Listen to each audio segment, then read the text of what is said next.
Muri yeZimbabwe rangu zita talent kufumira tiri munoka munzvimbo yeGokwe uko kakune kudunhu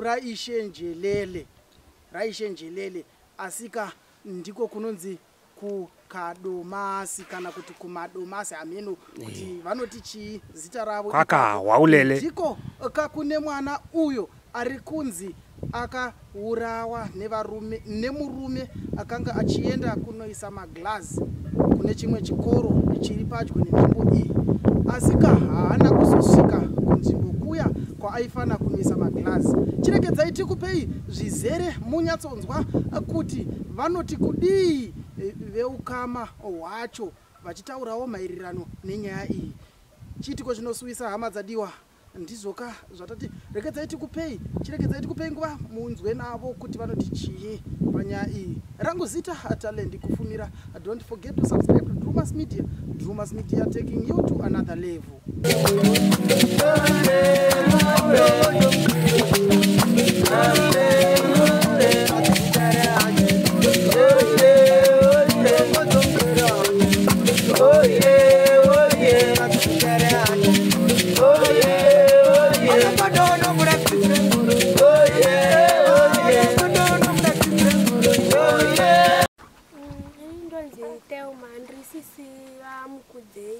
Ndogara kuvileji rekwamadomasi kuchemo.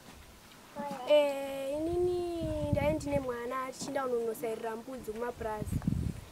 Saka taifamba nemwana. Saka inda angotega ndine kunonogarira mbudzi dzanga dzakuona munda mevanhu. Ndichikasiya mwana akamira murodi. Saka ndakudzora mbudzi kuti dzidzoke kurodi. Ndopa ndakacheuka ndakaona munhu anga akamira nemwana. Ndakabva ndashedza mwana kawana, mwana adaira kawana. Munhu achibva ajima mwana. Munhu ndobva atanga kutiza nemwana. Ndobva ndamhanya kurodi kukombi kwaJave, kombi yanga iri kurodi uko. Yave ine munhu yeye anga aburuka munhu yeye. Ndasvika ndikaudza kuti munhu anga ari mumota menyu, aburuka mota menyu. Anditorera mwana. Ndopa takadzoka. Tikaona munhu yaya atouraya mwana akanda mwana mumvura. Tichibva tadzoka.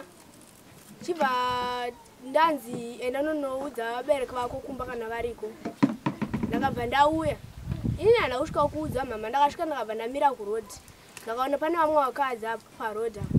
Vachibva vauya kuno ndobva vati mai muku hande munoona zvaitika kugwizi. Ndopa takaenda namama vangu. Ndopa takaona munhu yaya atobatiwawo. Vanhu vakutomisa mumota. Ndopa vamisa mumota. Ndopa takaenda kukirima. Ndopa tazodzoka munhu yaya ndobva azoenda uko mwana asibeti anga atakura. Kureva kuti iwo pawakauya kuno uchiuya kuzoudza vana mama, mwana munhu akanga adzipa mwana anga atobatiwa here kana kuti anga asati? Anga abatiwa. Vanga vamubata ndevapi apo? Vanhu vekukombi kwaJave. KwaJave. Ko vamwe vatauri vari kuti pane vakanga vachiredza hove ndo vakazoona munhu aakutiza vakanzi batai munhu ndobva vagarirawo vakabatsiranawo. Ndizvo here kana kuti hazvisi? Ndizvo vanhu vaikukudzawo vavazongobetserawo asi bati munhu anga angoripo ipapo anga achidzimbereka aingoti akakwidza odzoka akakwidza odzoka vanga akanda mwana. Kureva kuti akakanda mwana mumvura ndobva atanga haana kutiza akanda mwana. Aingoita ma-up and down achidzoka ipapo. Achidzoka pamwana yeye. Aiwa ndinotenda. Ini pandakashedza mwana nchitu yakuno iye akanishedza nemasana akati iwewo yakuno. Ndopa ndakatoona kuti uyu munhu atove bhinya ega ndimhanye kupi kombi yevanhu vanga vachimutsvaka. ndinonovaudza kuti munhu uya wangu amuchitsvaga ndamuona anditorera mwana. Kureva kuti iwo wakaona vanhu vachitsvaka munhu here, vakatombokubvunza kuti tiri kutsvagawo munhu akadai? Vakandibvunza kuti uri kutsvaga wamboonawo munhu here ane kepesi yeblack ane sheti yeyellow netrauzi rekaki. Ndakati ndambomuona iye nhasi ambomuona, ndopandakazobva ndazomuona akabata mwana anditorera mwana ari muroti, ndopaakabva abata mwana, ndopandakamuona ndo munhu yanga aita wozina kuti trauzi rake ranga rakanyorwa kusvika muno. Asi but isusu pandakadzokera panga aurayira mwana, hembe dzanga akapfeka anga ave nedzino, anga apfeka madhika. Kureva kuti hembe dzaanga abvisa hembe dzaanga anadzo kwakupfeka dzimwe hembe kuitira kuti asazikamwa kuti ndiye. Ini ndini mbuya vamuku vanozvara mai vake. Chiitiko chamuku chakandigwadza chakaitika ndiri kwana mbuya vangu tichitotanhaura nzungu, ndokwandakakwera. Zuva rovira ndakuuya ndichipinda murodhi, ndikawana rodhi yakazara nevanhu. Vanhu vakanditi avo gogo vamuku avo, avo gogo vamuku, gogo vamuku mukaurayiwa nebhinya. Handina kuzvitora chokwadi, ndakati pamwe inhema, ndikati apa mwanhu vari kutamba neni apa. Ndopandakafamba shuwa ndikahwa kana tuvana tuduku tichititi mukaurayiwa nebhinya. Ndipo pandakafamba ndichidzira kuzasi kwaive kwainzi muku ndokwaurayirwa. Shuwa ndakafamba ndikasvika ikoko ndikawana vanhu vakaungana, munhu atobatiwa achitovamuisa mumota. Ndopandakasvika ndikanoona shuwa pakaisiwa muku ari mumvura. Ndokubva ndabvunza ndikati naimi ko munhu wacho aripi? Zvikanzi munhu wacho uyu ari mumota uyu. Ndobva ndati ipapo nguva dzandakatanga kuchema handina kukwanisa kuita kunoona munhu iye. Ndakazotomuona ndatomboserera ndave nani. Saka ichi chiitiko chamuku isu chakatigwadza. Ndobvunza kuti ko munhu uyu wabvepi? Zvikanzi munhu uyu abva kuGokwe nemota yaJave. Vakwira vari 2 vachinzi vari kuenda kuKirima kuBluegum kunoisa magirazi vari vaviri. Vari kunoisa magirazi vasvika pagwizi pedu ipapo ndopakabharera mota. Mota yabharera ndopakaburuka uyu mukomana uyu wokudzipa mwana, ndopaakapinda mudondo, ndopaakapinda mugwizi. Paingoveri pachena takatotarisana nedzimba dzedu dzemuraini mamadomasi. Ndopaakapinda mumagwenzi mumalandana arimo mukati megwizi. Ndobva anzvenga mumota yake, mota yanobva yadarika. Musikana waaive naye sisi vake vanonzi Beu vachiti nhambudzi mumunda, vakati mwana mira parodhi pachena, iyo achiti nhambudzi kuti dziyambuke vadzoke kuno kumba.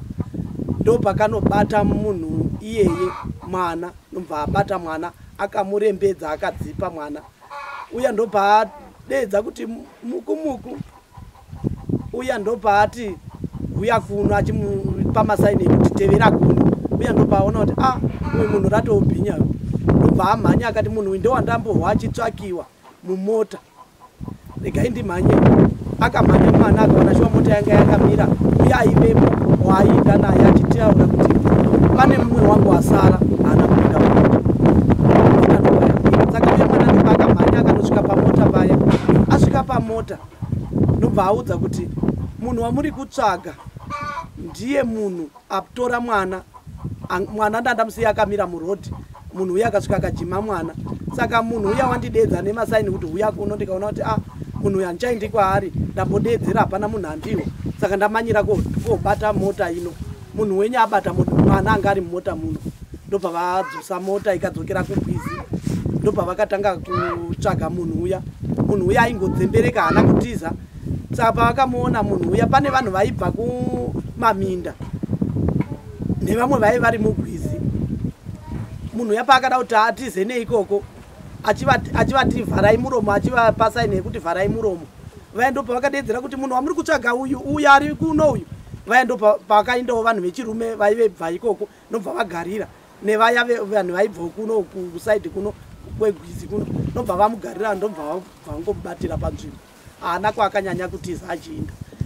Ndo chiitiko chandakanoona ini pagiraundi pandakaenda ndiri pagiraundi ndo maonero andakaita. Saka takagwadziwa mhuri yeZimbabwe, takagwadziwa zvimwe zvisingaiti kuti shuwa mwana muduku ane 4 years munhu angobva nebhasi nemota makombi edu anotakura isu ongokwira kubva kuGokwe vati tatumiwa nemunhu kuti tinoisa magirazi. Ipapo pari kutinetsa kuti munhu uyu aituma kunoisa magirazi chaiwo here kana kuti magirazi ekubata mwana haasati asvika kwaari kunoisa magirazi wadzipa mwana. Saka ipapo pari kuti gwadza mhuri yeZimbabwe, tiri kugwadziwa, asi vanhu takaita musoro pamwe chete tikaona vemhuri yachona musi wakahonyukugwa mwana.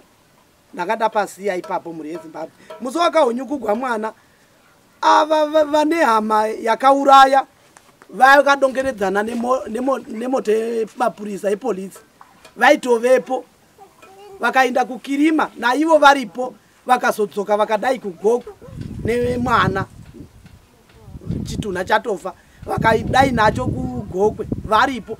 Vanhu ivavo ndo vatakazoona vakuuya futi kuti tisu tine hama yakauraya mwana. Vamwe vakamuona, isusu tatobva hedu nokuti takatanga kubva nepolisi yekirima. Vakaona vakati vanhu ava vauya ava vamwe vachona kana kuti vana sekuru vacho here vanoti vaivepo pakahonyukugwa mwana uku vane polisi. Saka vanhu ava vauya takavagamuchira semhuri yekwamafendu nesuwo vekwamabheka vana sekuru taigara nemwana. Tikaungana tikataura nevabereki vachona vakati zvechokwadi chiitiko chakaita mwana wedu ichi chiri kutigwadza, asi tauya kuti titaurirane nemi vekwamafendu nemi vekwamabheka tidi tiise muchoro pamwe chete tihwanane tivige mwana uyu. Ndo patakati kana vaendo pavakati kana mauya kozvivika moga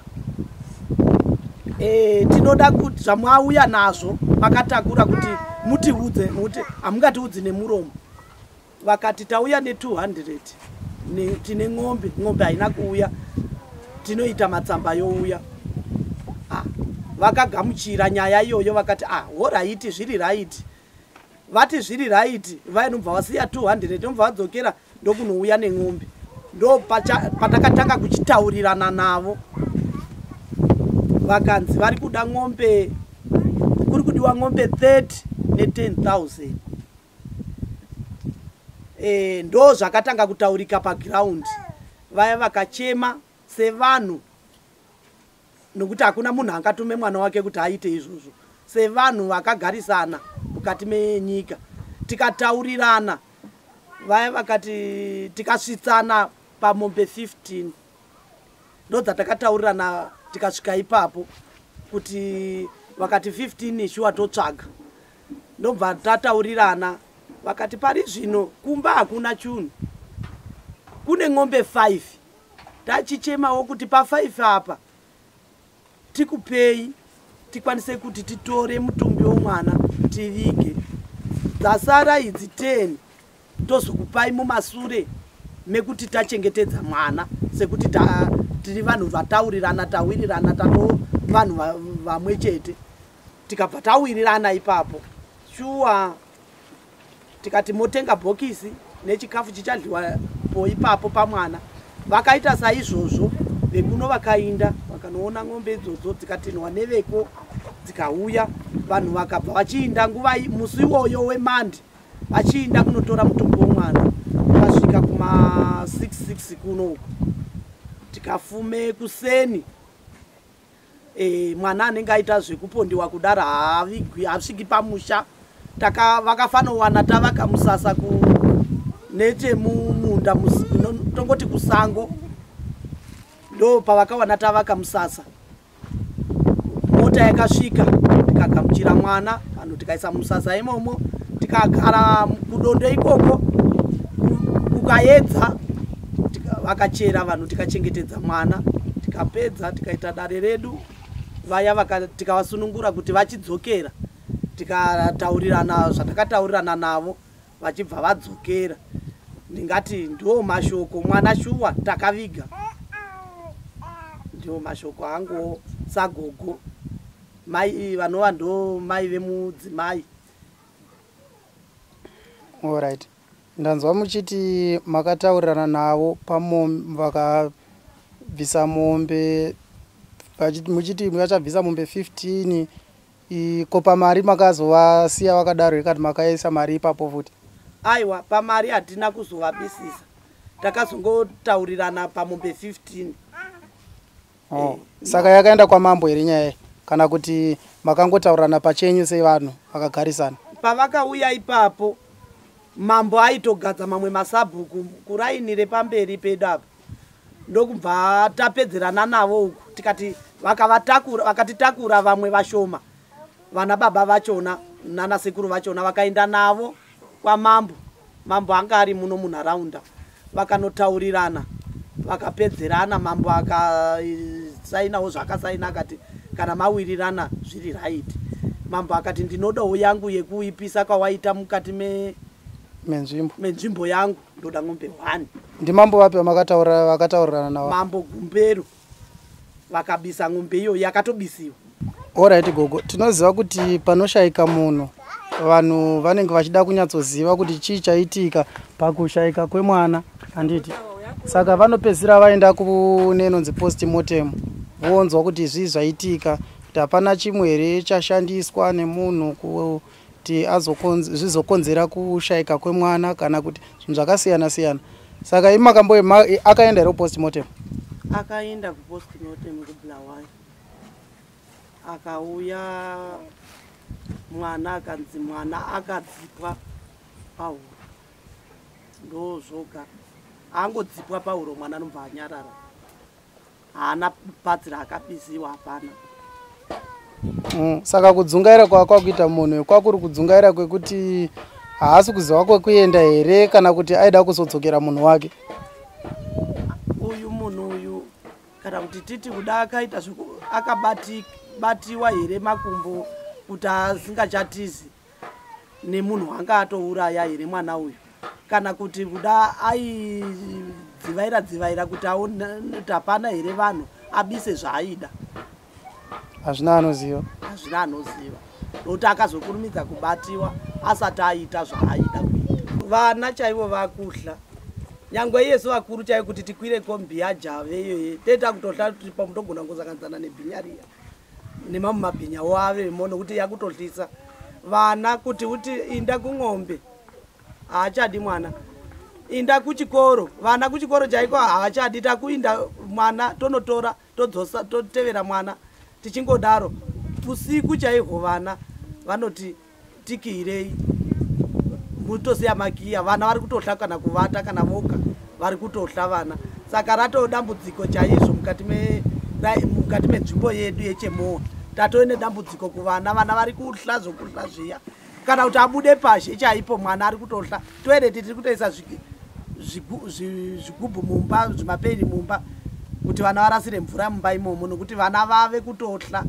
Munhu wese paanenge ari wakungoti bhinya, nekuti chitiko chatakaona ichi chinohlisa, chakatikayadzira zvisingaiti. Saka ipapapa ratodambudziko chaizvo. Aka vanhu vakadai verudzi rwakadai uku vedu kumhuri yeZimbabwe nekumusoro chaiko kwemutemo, taikumbira kuti vanhu vakadai kuti vasingazvirambe vachizvidzokorodza pane vanenge vakatarisa pavanozotumiwa kuti ndokupa mari inda unobata mwana, anorohwa nehana, anohla nekuda kwemutemo unenge wapuwa vavari kuona, nekuti vanhu vari kungobata vana, vakubata vana nyangwe nevanhu vakuru kuponda, vakungoita sehuku, nekuti havana chimwe chiri kuvanetsa, havana chimwe chavari kuitiwa chinogwadza. Vanhu ava ngavaitiwe zvinhu zvinogwadza kuitira kuti vari kuona vasingapinde futi mukuita zvinhu zvakaita sezvizvi. Ndio zvandaingokumbira kuvanhu vemutemo, mutemo chaiwo, kumapurisa edu, kumutemo, ngavaomese mutemo, vanhu vasiye basa rakaita seiro riri. Rinogwadza, riri kutotambudza vana vaduku chaivo yezvino. Ko iye munhu wachona akauraya mwana we, pane zvamakambonzwa here kumutemo kuti pane zvati zvaitika pari? Because mukufamba mukamo pane vamwe vataura vanga vachimboti munhu wachona anenge ari kungofunga mungoza social media nekungotaura kuti uri kufungidzirwa kuti pamwe nekumbodzambiwa kwakaitwa anenge akazofa kana kuti anenge akaita sei. Hamusati mambonzwawo nezvake? Hatisati tawa ayo makuhwa wari kungotaurika, asi hazatatawa pagiraundi nekuti mutemo uri kuti koti yake iriko musi wa26. Ndo kwatakaudzwa kuti musi wa26 ndo musi watinoenda 26 mwedzi upi? Ipapapa iwo uno Machi iwo uno musi wa26 ndo pane koti yake pasenda. Saka ndo kwatiri kutoenda kuti tihwe kuti mutemo uchati kudii. Nini ndoitwa Lawrence Mapeka, ndinogara munharaunda yeChemowa. Nechiitiko chakaitika chekuurawa kwemuzukuru wangu. Uyu mwana womwana wangu kubereka. Pakauya motikari yaibva inofamba ina Gokwe Center. Yabva Gokwe Center yakasvika pachirukova panonyura. Saka motikari vanhu vakanzi vaburuke motikari, vapushe motikari. Right. Uya nyakubata mwana akabva adzika achiita semunhu ari kurwara. Right. Kubva kwaipapo motikari yakabva yapushwa. Anotika akabva asara sure akataura kuita risesi. Saka motikari pane chinhambo pamashopu yaenda kunodzisa zvimwe zvinhu zvainodzisa ipopo. Ichibva ipapo yozoenda kunonzi kuBlue Gum kwavainoisa mawindow panes neumwe wake. Right. Umwe wake vadzoka vapati vasangana naye parodi paya vakabva vamushaya. Right. Uye vanobva no inini motikari kuchidarika panapa nemunhu uyu wandapiwa nditika nemurungu wake anonzi Tambudzai. Hazvigoni, ndiyapiwa mari yebus fare nechikafu zvese. Saka driver misai motikari papi panapa timhai titarise chi munhu uya anogona kunge atiza nemari, ndikashaya mari yebush allowance nebus fare. Right. Vari munzira kudzika vachimhanya, uya umwe wacho anonzi Caston vakabva vasangana nemusikana hazvanzisikana yemwana uya akanga abatwa akaurawa. Right. Kubva kwaipapo musikana yakati naimi ndima muri mumotikari here, munhu uya adzika mumotikari uya atora mwana. Zikanzi atora mwana achienda kupi? Zikanzi adzika naye amhanya naye akadaiwo ndikada kuedza kutevera. Munhu uya akati notevera kunoona zvandiri kuita. Vanhu vaya vakabva vatomanya, vanga vatowanda. Vamanya kudaro vakanosvika vachiona vachisangana nevamwe vanhu vaikukudza hove murwizi. Pane munhu anga achiposhera nemavhinga nematombo uko. Saka pamwe ndiye munhu wacho vachinomhanya vachinogarira kuya. Pakaita vamwe vanhu vaifudza mombe kumhiri kwerwizi. Vanhu vaya ndopakati pane munhu ari kumhanya uyu ari kumhanyitedza murwizi. Vachinosvika paya munhu uya zveshuwa vakanowana munhu uya atodzipa mwana uya atomuuraya amukanda mvura. Right. Kubva kwaipapo munhu uya isakazosvikawo tikaona abatwa nevanhu vakamusunga. Munhu uya achibvunzwa akati inini ndatumwa naTambu kuti sisi tiende tinofita maglazi. Nemumwe wacho ndozvaingotaurawo futi. Umwe wacho wakanga ainaye ainzi Caston. Saka kuBlue Gum kwavaenda kunofita maglazi kuya havanokwanisa kuzonosvika. Right. Pakabva pazara vanhu, takasvika pazara vanhu isusu paground paakaitira izvozvo zvekuuraya mwana. Right. Munhu wetakasvika tikaona asungwa zvakanyanyisa, atorohwa akandwa mukombe. Vanhu vakada kuedza kuda kuvhura kuda kuti vamurove vatomuuraya, asi zvakashaya basa. Vanhu vakaramba vakungodziva kusvika dzakasvika nguva dzekuma8 polisi ichizosvika ikirima. Right. Vachiridza pfuti vanhu vese vakabva vadzikama. Right. Chitorana nevakomana vaya tavasunganidza vese tavaisa mukombi inonzi yaDuli Chapinduka, businessman wepaJaja. Right. Takabva taenda kukirima navo vese vanhu vaya vanosvika tikavaenda kupolisi. Ndinoitawo Machaya. Ndini mutariri weGreen Diamond Complex iri panapa paGokwe. ndakazwa zvikuru mangwanani ndisangana neoti yangaitira kuti pane vashandi vepano paGreen Diamond kana kuti vakomana magirasi zvekuchenga magirasi pano paGreen Diamond vaita medha. Saka mukuteerera nyaya yekudahwa kuti zvakamira sei, ndatsvaka vese vakomana magirasi pabasa pangu ndikaona vese varipo. Saka ndikabvunza kuti ko wacho ari kunzi aita nyaya ndeupi, ndokuona kuti munhu haasi wepano paGreen Diamond, asi munhu akatanga kusenda meseji akati vakomana paGreen Diamond. Pano paGreen Diamond ndina vakomana vatatu ane maglass. Umwe anonzi Kingi, vachishandisa zita kuti King's Glass. Umwe anonzi Donald, vanoitawo zvemaglass, umwe anonzi Mwale. Vese vari pano, hapana ari kumapurisa. Indobvunza kuti ko mukomana wacho uyu ari kunzi wepano wabva kupi, ndeupi, ndokuti ari kundipindura kunyange nanhasi. Vakomana vanonzi vanga vari 2. Maziro anoita vanhu vanoshanda navo vanoti vakomana vano magweji. Vanoti kana vakawana basa kwavawana vanochaja extra money, voenda kuna vane maglass, vonovapa shoma inenge ichidiwa nevane maglass, iwo votora vonoshanda vonofitira kuti maglass kana rokusaipula maglass. Havashandiri pano, zvandirwadza zvikuru bhozi kutingasiwo zita pano pacomplex pedu vanhu paGreen Diamond. Mangwana vanoti pai hapaiti pane mhundi, izi tisina umwe watoziva ari pamutemo pano akaita izvozvo. Asi ndoti kumhuri yarasikirwa Mwari ngavanyaradze.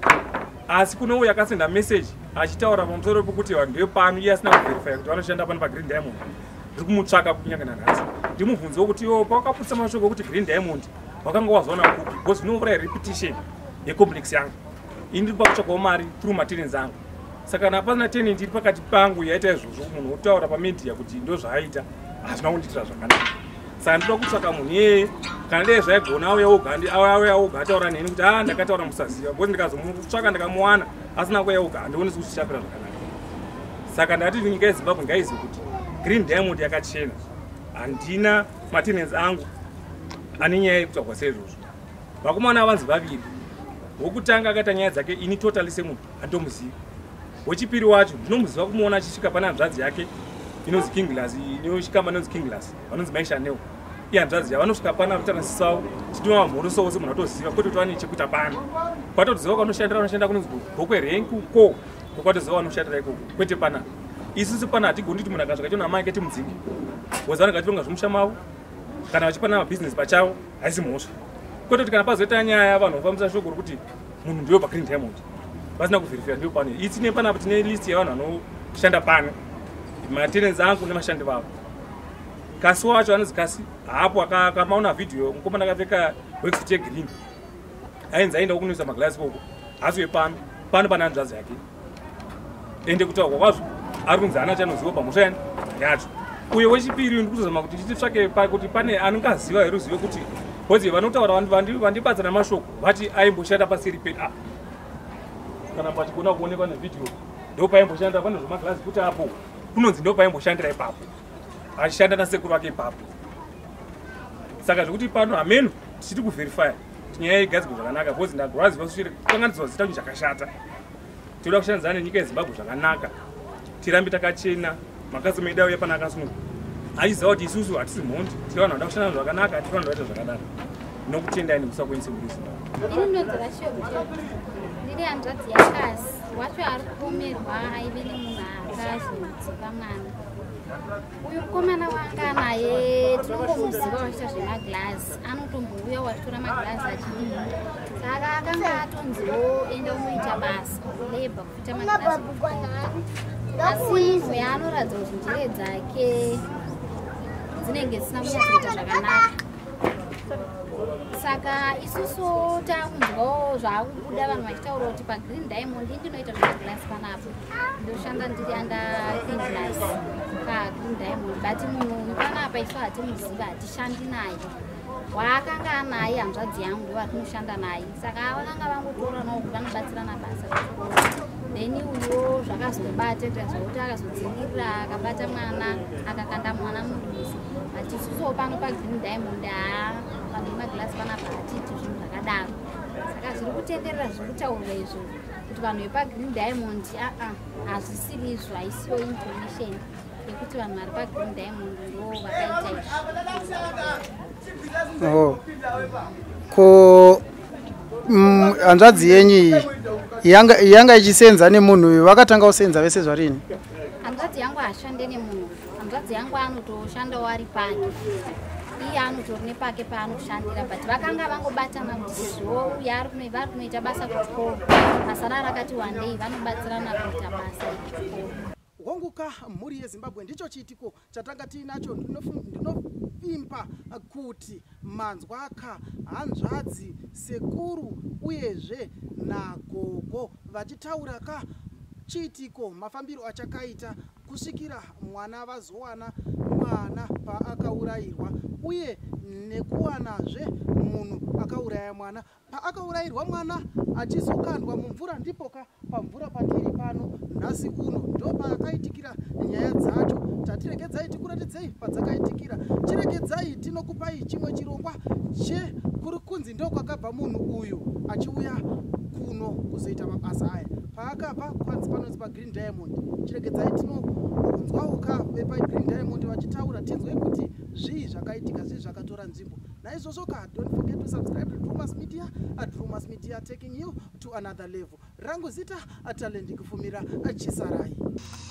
Goodbye my friends, goodbye my friends, wakamboonana tichazoonana nerimwe zuva hama dzangu. Goodbye my friends, goodbye my friends, wakamboonana tichazoonana nerimwe zuva hama dzangu. Ini ndokuenda kubasa kwangu, iwe makiwe mkaranga,